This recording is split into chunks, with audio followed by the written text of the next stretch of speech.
eny ary rivahoaka ny Toamasina misy fotoana tokoa no itenenana, misy fotoana anginany tonga amin'ny kihondalana tsy maintsy tenenana amin'ny firenentsika izay safidianantsika ny solom-bavambahoaka hiasa mandritra ny 5 taona.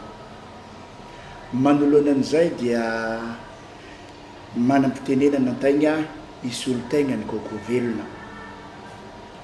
Koko Velona numéro 2 izay sahy vonona ary mahavita. Nagnino tokoa moa zany misafidy ny Koko Velona satria ny antony tanora izy, kristianina izy, ary nifanerasera tamin'ny sehatry ny association na fikambanana maro raha tsy laza hafa-tsy ny fizato. Ka manoloanan'izay dia hita ary trapa fa mivelatra amin'ny sehatra marobe amin'ny sarangan'olona maro Koko Velona. Inona tokoa moa zany ny asan'ny solom-bavambahoaka mba hafahana milaza fa sahazany Koko Velona izay. Ny asan'ny solom-bavambahoaka izay vavaritry ny lalam-panorenana dia mizara telo lehibe. Voalohany dia mandana lalàna, dia ny faharoa manelanelana eo amin'ny fanjakana mpanatanteraka sy ny vahoaka ny fidy azy, zany hoe mitondra hevitra avy amin'ny vahoaka mifitarainana mankany amin'ny fanjakana mpanatanteraka ary mitondra tatitra ihany koa avy amin'ny mpanatanteraka mankaty amin'ny vahoaka. Ny asan'ny solom-bavambahoaka fahatelo vavaritry ny lalam-panorenana dia mitsara ny asan'ny gouvernemanta. Raha izay zavatra izay zany aloha mijerena inoako marimarina no ny traikefa nagnano Koko Velona numéro 2 dia sahaza izay. Na izay na tsy zay nefa misy ihany koa takiny ny fiarahamonina misy ny asan'ny solom-bavambahoaka manoloana ny vahoaka ny fidy azy, satria ny antony ny solom-bavambahoaka ny fidiny vahoaka mivantana ary agnankinany ny zavatra mety manahirana azy. Ka noho izay dia mitaky ny solom-bavambahoaka tsy roa varavarana ihany koa zany fiarahamonina, zany hoe solom-bavambahoaka tsy mandositra didy, tsy mandositra andraikitra ary mandray ny vahoaka sarangan'olona rehetrarehetra na kely na lehibe na antitra na tanora.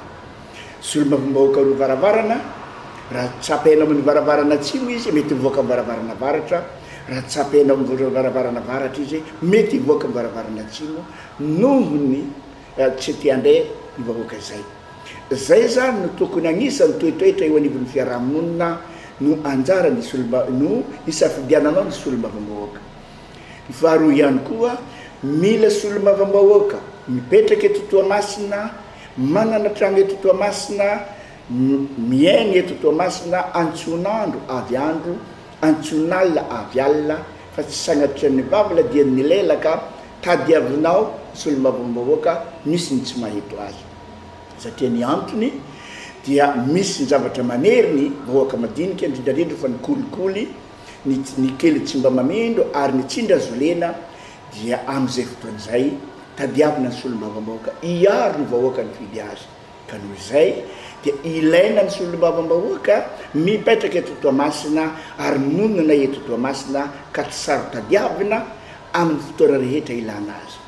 Raha izay rehetrarehetra izay zany no jerena dia feno ny fepetra amin'ny fidianatsika ny solom-bavambahoaka Koko Velona numéro 2 amin'ny 29 ho avy zao. Tandremo nefa tsy maintsy mifidy atsika, tsy maintsy mandatsy vato, fa ny tsy fandatsiahanao vato no mety tsy ahalany ny olo tianao, fa mety ahalany kosa ny olo heverinao tsy ho député. Ka noho izay izy magnentina atsika menakavy amin'ny le 29 tadiaviny karatranao, tadiaviny karapanondronao, alatsaho ny vato. Rehefa handatsaka anao dia alatsaho ny vato numéro 2 dia sorato décoché tandrify numéro 2 dia izy no solom-bavambahoaka azotsika antoka fa ipetraka eto Tamatave, monina eto Tamatave, iasa eto Tamatave, ka antsoinao andro avy andro, antsoinao alina avy alina. Izay ry havako avy no afatra. Misy ihany koa tamin'ny fotoana nasolom-bavambahoaka zay adidy mbola tsy tomombana, dia fahitako azy ny toetoetra ny solom-bavambahoaka kokoa velona no afaka anohy an'izay adidy amin'andraikitra ny arahantsika nanao zay. Ohatra ny agnim-pangalana efa nanaovantsika zavatra any fa mbola tsy tomombana, ny ao Antsiragnam-Pasika amin'ny EPP Analambanio misy ny zavatra ny arahantsika natao mbola tsy tomombana, ny agny amin'ny Verery, ny agny amin'ny Pomendy misy nataontsika mbola tsy tomombana, ny ao Antanamboasaigny misy zavatra efa nataontsika mbola tsy tomombana, ny ato Androranka misy efa nataontsika nefa mbola tsy tomombana. Izay rehetrarehetra izay no isarihana ny saintsika fa ny olona ohatrany kokoa velona no afaka anohy an'izay fiarahana izay, ary iaraka isalaha mivoaka ny Toamasina koa dia manenga atsika mianakavy ifidy azy amin'ny le 29 mai ho avy zao. Misaotra tompoko lahy, mankasitraka tompoko vavy.